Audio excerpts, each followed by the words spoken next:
नमस्कार मित्रांनो, शुभविवाह मालिकेच्या आजच्या भागामध्ये आता घरामध्ये महाजनांच्या घरात भूमीच्या चोर ओटीची अगदी दणक्यात तयारी सुरू झालेली असते आणि सगळेजण आपापल्या कामात व्यस्त असतात.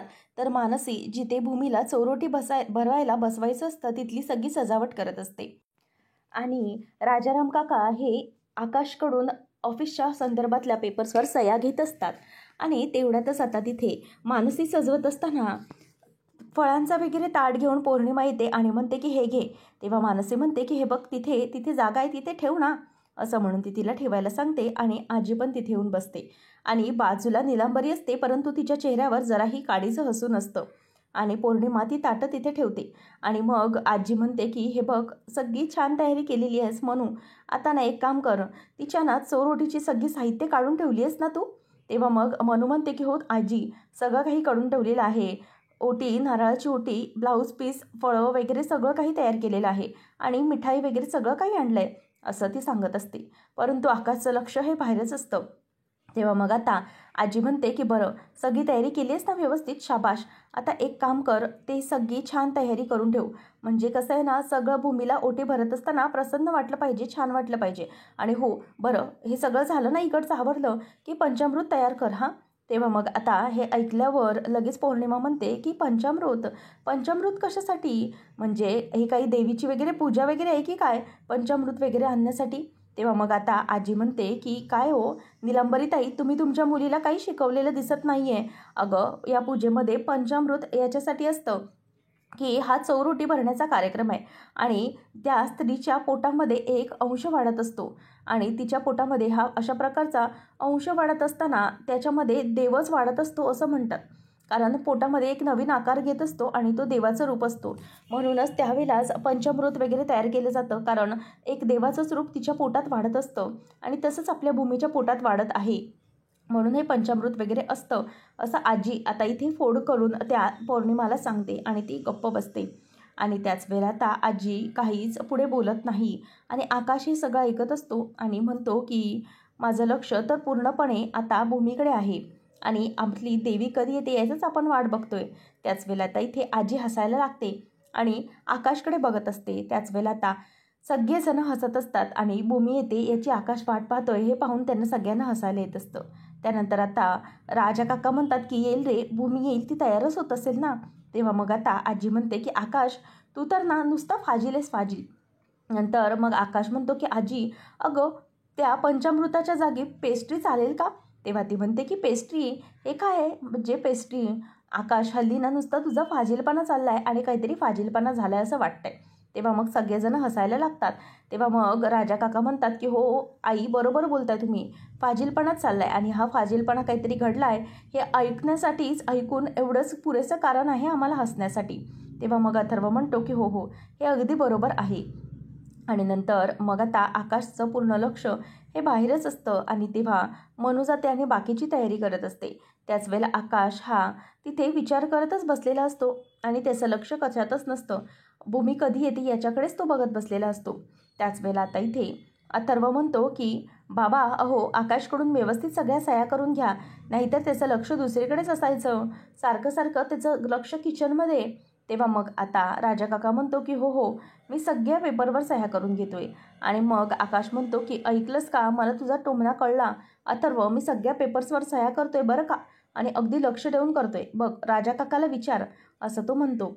आणि मग इथे आता त्याच वेळेला राजा काका म्हणतो की बरोबर आहे, परंतु आकाश तुला माहिती आहे, थोडंसं तरी या घटनेचा पडसाद उमटल्यासारखा झालाच. शेवटी मला जे काही टोमणे मारायचे होते ते मारून झालेलेच आहेत. तेव्हा मग आकाश म्हणतो की काय झालं आहे, परंतु माझा तुझ्यावर पूर्ण विश्वास आहे. तेव्हा मग आता आकाशला तो सांगतो की अरे, काल रात्री रागिनी आली होती माझ्या गाडीसमोर, अगदी बोलायचं नाही परंतु गाडीसमोरच येऊन उभी राहिली. तेव्हा मग आता आकाश म्हणतो की मग मग काय घडलं पुढे. तेव्हा राजा काका सांगतो की अरे, दुसरं काय करू शकते ती, मला नुसते बोल लावत होती. अगोदर तर मला समजावलं की मला माफ करा, मी चुकले वगैरे असं सगळ्या गोष्टी बोलून दाखवल्या आणि त्यानंतर मग आता मला म्हणायला लागली की तुम्ही पण स्वार्थीच आहात, तुम्ही तुमच्या स्वार्थासाठी करताय. मी ऐकेन असं झालं तर मग पुन्हा मला पुढे बोलायला लागली. मग आकाश म्हणतो की मग काय बोलत होती ती तुम्हाला. तेव्हा मग तो म्हणतो की मला स्वार्थी म्हणत होती आणि आता तुम्ही आकाशचीच बाजू घेणार, कारण आकाशच्या घरी तुम्हाला राहायचं आहे ना, आणि जर तुम्ही त्याची बाजू घेतलात नाही, माझ्यासोबत आलात, तर मग तिथे राहाल कसे, असं म्हणून मला टोमणे मारत होती आणि मला स्वार्थी ठेवत होती. आणि हे पण बोलून मोकळी झाली की जर तुम्हाला मला काही मिळालं नाही ना, तर मी पण तुम्हाला काही मिळवून देणार नाही, अशी धमकी देखील देऊन झाली तिची. त्यावेळेला मग आता आकाश म्हणतो की जाऊ दे, तुम्ही त्यांच्याकडे लक्ष देऊ नका. आणि मग आता इथे अथर्व म्हणतो की हो बाबा, तुम्ही लक्ष देऊ नका तिकडे. ॲक्च्युली हे सगळं खरंच खूप कठीण आहे, परंतु मला पण तिच्या बाबतीतले सगळे ज्या काही गोष्टी आहेत ना, त्या मोडून काढायच्या आहे. मी नव्याने पुन्हा उमेदीने जगण्याचा प्रयत्न करतोय, तिच्याबद्दलच्या आठवणी पुसून. तेवढ्यातच आता समोरून भूमी चालत येत असते आणि भूमीला येत असताना पाहून इथे आकाश हा तिच्याकडे पाहतच राहिलेला असतो. आणि भूमी ही स्वतःचे केस सावरत आणि स्वतःची साडी वगैरे दागिने व्यवस्थित करत आता बाहेर येत असते. आणि तिचं ते सौंदर्य पाहून आकाशला अगदी वेगळंच वाटत असतं आणि भूमीचा तो खुललेला चेहरा पाहून त्याला खूपच आनंद झालेला असतो. त्यानंतर मग आता भूमी येताना पाहून आजी म्हणते की बघितलं का, आपली भूमी आली. आणि मग आकाशही तिच्याकडे आता बघतच राहिलेला असतो. त्याच वेळेला आता भूमीच्या चेहऱ्यावरचा तो आनंद पाहून सगळ्यांना खूपच आनंद झालेला असतो. आणि भूमी आकाशकडे बघत असते आणि आकाशही तिच्याकडे बघत असतो. त्याच वेळेला आता आकाश हा तिथल्या तिथे उठतो आणि भूमीला असं खुश पाहताना आणि असं प्रसन्न पाहताना आकाशही आता आकाशची पावलं आपोआप भूमीच्या दिशेने वळली जातात आणि आकाश आता भूमीकडे जायला निघतो.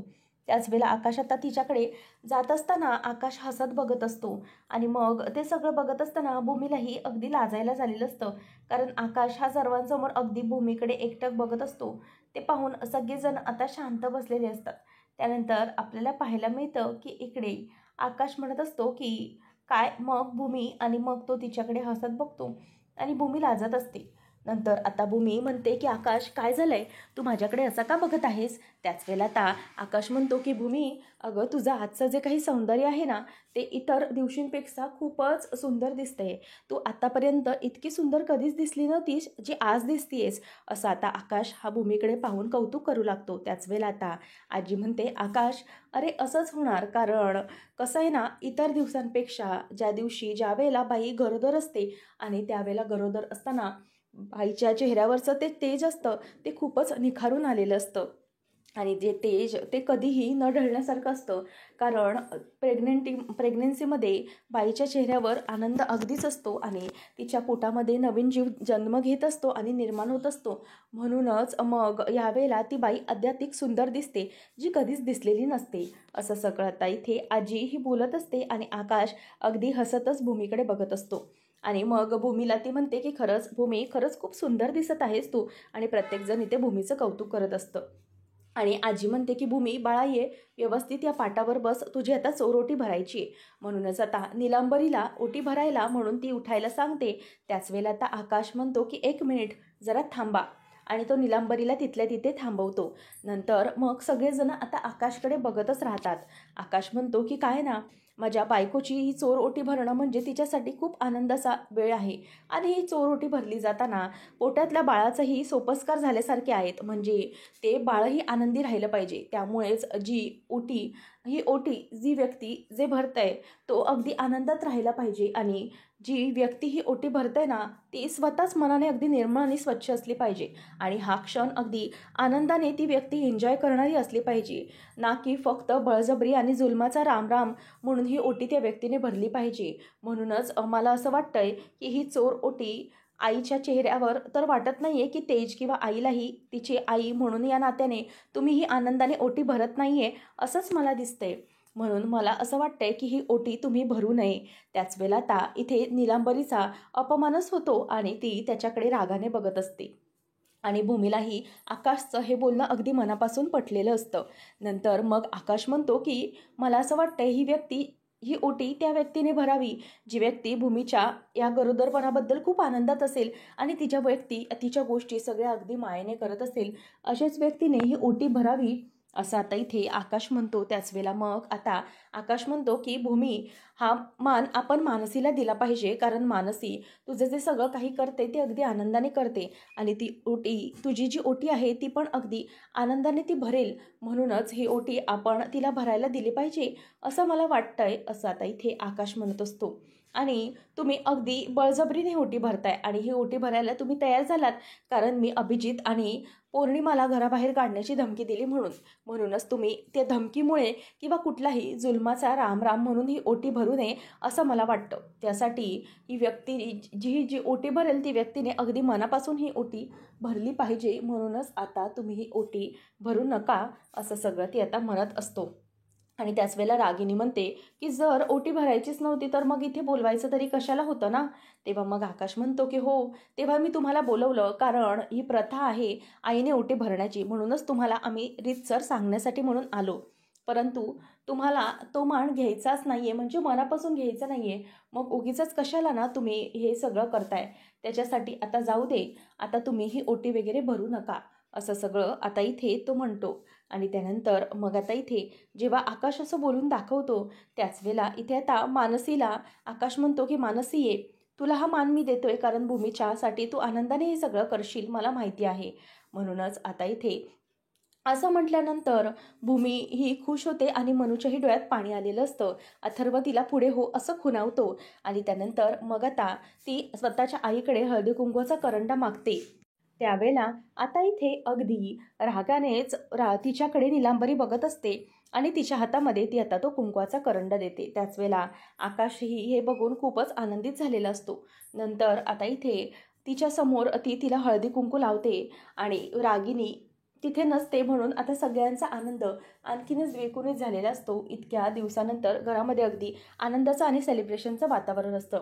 भूमीला ती हळद कुंकू लावते आणि नंतर मानसी अगदी मनापासून तिची चोरोटी देखील भरत असते आणि ओटी भरत असताना तिच्या पदरामध्ये ती फळं वगैरे सगळं काही देते. आणि ते देत असताना आता इथे भूमीला देखील खूपच आनंद झालेला असतो आणि भूमीला ती एक गोड पेढा भरवते. आणि आता अथर्व म्हणतो की चला, आणि आजी म्हणते की आकाश ये, अरे तिच्यासोबत तुला फोटो काढून घ्यायचे असतील तर घे. अथर्व आता त्या दोघांचेही फोटो काढायला लागतो आणि नंतर मग आकाश आणि ते दोघंजणही एकमेकांकडे बघत असतात आणि फोटो काढत असतात. त्यावेळेला अथर्व म्हणतो की अरे बस करा, एकमेकांकडे बघणं, आता कॅमेराकडे पण जरा बघा असं म्हणून तो त्यांना समोर बघायला सांगतो. आता आकाशभूमी समोर बघून एकमेकांबरोबर फोटो काढत असतात आणि ते दोघंही आता त्या फोटोंमध्ये खूपच सुंदर आलेले असतात. आणि अथर्व म्हणतो की वा सुंदर, खूपच छान फोटो येत आहेत. अशा प्रकारे आता इथे भूमीचा चोरोटीचा जो काही कार्यक्रम असतो तो अगदी आनंदाने पार पडलेला असतो. आणि जी व्यक्ती आनंदाने प्रेग्नन्सी हे व्यवस्थित एन्जॉय करते ती म्हणजेच मानसी, तिच्याकडूनच ओटी घालून घेतलेली असते. त्यानंतर आपल्याला पाहायला मिळतं की इकडे अभिजित आणि रागिनी त्यांच्या खोलीवर आलेले असतात. त्याच वेळेला रागिनी म्हणते की अभिजित, अरे या सिमेंटच्या या गोण्या इथे कोणी ठेवल्यात. तेव्हा मग अभिजित वैतागतो आणि म्हणतो की हे कोणी मुद्दाम केले मला वाटतं. तेव्हा मग रागिनी म्हणते की अरे मला या गोण्यांची ॲलर्जी आहे, तर हे सगळं कोणी केलं. म्हणून ते दोघं आता आरडाओरडा करतात आणि चाळीमध्ये प्रत्येकाला गोळा करतात आणि म्हणतात की हे कोणाचं कारस्थान आहे, सांगा लवकर. तेव्हा मग आता तो माणूस म्हणतो की हो गप्प बसा, आता काय बोलायचे बोला, मी ठेवल्या त्या गोण्या, बोला आता काय बोलायचे तुम्हाला, माझ्याशी जे काही बोलायचे ते बोला. तेव्हा मग रागिनी चिडते आणि म्हणते की हे काय गरज आहे तुम्हाला इथे ठेवण्याची, आम्ही इथे राहतो, तुम्हाला कळत नाही का, मला ॲलर्जी आहे सगळ्याची, काढा इथून पहिले. तेव्हा मग आता दुसरा मुलगा म्हणतो की हे बघा, ही वस्ती आहे वस्ती आणि इथे सगळं असं होतच राहतं. यापूर्वी हे गोडाऊन होतं आणि म्हणूनच आम्ही इथे सगळ्या माणसं ठेवायचे, परंतु आता नशीब समजा की इथे आम्ही सांगितलंय की इथे भाडेकरू राहतात म्हणून, आणि म्हणून एक साईडला सगळं सामान ठेवलंय. तेव्हा मग आता ती म्हणते की परंतु आमच्या दरवाजात हे सगळं सामान ठेवलंच कसं, आम्हाला जायची यायची चोरी होते. तेव्हा मग आता इथे लगेच सगळे माणसं म्हणतात की हे बघा ही वस्ती आहे, हा तुमचा बंगला नाही आहे, आणि हो तुम्ही कोणाला धमक्या देताय ना, तुम्ही आता श्रीमंत राहिल्यात ना, आता तुम्ही बिझनेसमॅन राहिले, म्हणूनच आता काही बोलायची गरज नाही आहे. जर तुम्हाला इथे राहायचं तर राहा, नाहीतर जा, कारण वस्तीमध्ये असेच सगळेजण राहत असतात. जर या वस्तीत राहायचं आहे ना तर इथे तुम्हाला अशीच सवय करून घ्यावी लागेल, नाहीतर तुम्हाला इथे काही राहता यायचं नाही. बघा तुम्हाला काय करायचं आहे ते करा. असं आता चाळीतले सगळेजण एकजुटीने रागिनी आणि अभिजित यांना विरोध करत असतात. आणि त्याच वेळेला आता त्यांची तोंड बंद होऊन जातात, त्यांना काहीच बोलता येत नाही. तेव्हा मग आता अभिजित हा रागाने त्या गोण्या उचलतो आणि बाजूला फेकतो. आणि नंतर मग आता त्या गोण्या फेकत असताना तो रागिनीला बाजूला व्हायला सांगतो आणि सगळी आता माणसं जी असतात ते आपापसात चर्चा करत बाजूला निघून जातात. आणि म्हणतात की उगाचच आमचा वेळ वाया घालवला, आणि असं म्हणून त्या आता रागाने तिथून निघून जातात. त्यानंतर आपल्याला पाहायला मिळतं की रागिनी पाय आपटत आपटतच आतमध्ये रूममध्ये येते आणि म्हणते की शी, काय हे सगळं, खरंच या सगळ्याचा ना मला खूप त्रास होतोय. तेव्हा मग आता अभिजित म्हणतो की आई प्लीज अगं नको ना असं त्रास करून घेऊस, आणि तिला त्रास होत असतो म्हणून तो तिला आणून पाण्याचा ग्लास देतो आणि म्हणतो की हे घे पाणी पी, बरं वाटेल तुला. आणि एक काम करतो, तुला ॲलर्जी वाटते नाही सिमेंटची, मी एक काम करतो तुझ्यासाठी ना, मी येताना आता रात्री मेडिकलमधून मास्क घेऊन येतो. तेव्हा मग आता रागिनी खूपच रडत असते. ती म्हणते की अभिजित नाही रे, मला असं सहन होत नाही आहे, खरंच मला खूप त्रास होतो या सगळ्याचा, खूप त्रास होतो आहे मला, असं म्हणून आता ती रडत असते. आणि मग आता अभिजितला मिठी मारून ती खूप रडू लागते. तर इथे रागिनीची अवस्था अगदी कुत्र्यासारखी झालेली असते. त्यानंतर आपल्याला पाहायला मिळतं की सगळेजण जेवणासाठी बसलेले असतात आणि जेवण सुरू असतं. तेव्हा राजा काका म्हणतो की खरंच आजचा जो काही प्रोग्राम आहे ना, तो अगदी मस्त झाला, हा खूप छान मजा आली. इतक्या दिवसानंतर घरामध्ये अशा सेलिब्रेशनची खरंच खूप गरज होती, आणि हे सेलिब्रेशन झाल्यामुळे खरंच खूप आनंद निर्माण झाला आहे सगळ्यात. तेव्हा पौर्णिमा आणि निलांबरी यांचा चेहरा मात्र पडलेला असतो. तेव्हा मग आता आकाश म्हणतो की हो, खरंच भूमीचा हा जो काही चोरोटीचा जो प्रोग्राम होता ना, तो खरंच खूप मस्त पार पडला. आणि भूमी या सगळ्यामध्येच खूप कौतुकाने खूप छान दिसत होती, आणि या सगळ्यामुळे भूमीचं कौतुक होते ते पाहून खूपच आनंद वाटत होता मला. तेव्हा मग आता भूमी म्हणते की आकाश, अरे बायकोचं कौतुक असं सगळ्यांसमोर नसतं करायचं. तेव्हा तो म्हणतो की मी करणार बायकोचं कौतुक, कारण मी असाच आहे. असं म्हटल्यावर ती हसते. आणि मग मनू म्हणते की हो भाऊजी, खरंच आकाश भाऊजी थँक्स, तुम्हाला अगदी मनापासून थँक्यू म्हणायचं आहे, कारण तुम्ही आज जो काही चोरोटीचा मान मला दिलात ना, त्याने मला खरंच खूप मोठा आनंद झालेला आहे. आणि ही जी चोरोटी ही मग भरली आहे ना त्याने, ते पाहून मला खूप खरंच आनंद झाला, आणि इतकं मनापासून बरं वाटलं म्हणून सांगू, खरंच त्यासाठी तुमचे खूप खूप थँक्यू. तेव्हा मग आता मला शब्दात आनंद व्यक्त करता येत नाही असं म्हणू म्हणते. तेव्हा मग आकाश म्हणतो की हो, मला माहीत होतं की तू अगदी भूमीची जिवलग आहेस आणि जवळची आहेस, तिच्यावर अगदी मायेने तू प्रेम करतेस, आणि तिच्यावरची जी माया आहे ना तुझी, ती तुझ्या डोळ्यातनं दिसते अगं, ते प्रेम दिसतं. तेव्हा मग आता इथे अथर्व म्हणतो की बघितलं, माझ्या बायकोचा आनंद पण कसा आहे, आनंद व्यक्त करतानाही तिला डोळ्यामध्ये पाणीच आणायचं असतं, असं तो म्हणतो. त्याच वेळेला मग आता ती म्हणते की हो असंच आहे माझं, परंतु तुला नाही समजणार. तेव्हा मग अथर्व हा हसत असतो, आणि आकाश म्हणतो की अरे अरे अथर्व, असंच असतं रे सगळं यांचा आनंदही वेगळाच असतो, व्यक्त करण्याची पद्धतही वेगळीच असते. तेव्हा मग आता आकाश म्हणतो की मला माहीत होतं की मनूशिवाय दुसरा कोणालाही इतका आनंद झाला नसेल, म्हणूनच मी मनूला हा मान दिला आजची ही प्रथा मोडून, असं आता इथे आकाश बोलून दाखवत असतो. तेवढ्यात आता भूमी ही तिथे जाऊन मनूजवळ उभी राहते आणि मनूला जवळ घेत ती म्हणते की माझी लाडकी बहीण, ती माझी लाडकी धाकटी बहीण असं म्हणून ती तिला जवळ घेते, आणि दोघी एकमेकांना आता मिठी मारत असतात. आणि त्या दोघींनाही असा आनंदात पाहताना आकाश आणि बाकीच्या सगळ्यांनाही खूप आनंद होत असतो. शिवाय निलांबरी आणि पौर्णिमाच्या दोघीजणीही त्यांच्याकडे अगदी रागाने बघत असतात. त्यानंतर आता इथे ती म्हणते की माझी ताई, माझी लाडकी ताई, आणि दोघीजणी एकमेकींच्या जवळ असतात. त्याच वेळेला आता इथे पटकन निलांबरी बोलून दाखवते की जर असा कौटुंबिक आणि जिव्हाळ्याचा तुमच्याच कुटुंबाचा प्रोग्राम हा करायचा होता, तर मग आम्हाला आमंत्रण तरी कशाला दिलं चोरोटीसाठी? मला चोरोटीसाठी बोलवायचंच नव्हतं, जर या मनूच्याच हातून ओटी भरून घ्यायची होती तर. इथे बोलवून उगीचच आमचा अपमान करायचा होता का, असं निलांबरी बोलते. त्याच वेळेला मग आता इथे आजी म्हणते की काय आहे ना निलांबरी ताई, तशी प्रथा असते चोरोटीची की आईने ओटी भरायची असते, म्हणूनच आम्ही रीतसर तुम्हाला या गोष्टीची जी काही आहे ती कल्पना देण्यासाठी आलो होतो, म्हणूनच तर तुम्हाला बोलवलं होतं ना. तेव्हा मग पौर्णिमा म्हणते की हो ना, पण ती गोष्ट तर झालीच नाही. माझ्या आईला ओटी भरण्यासाठी कुठे दिली तुम्ही?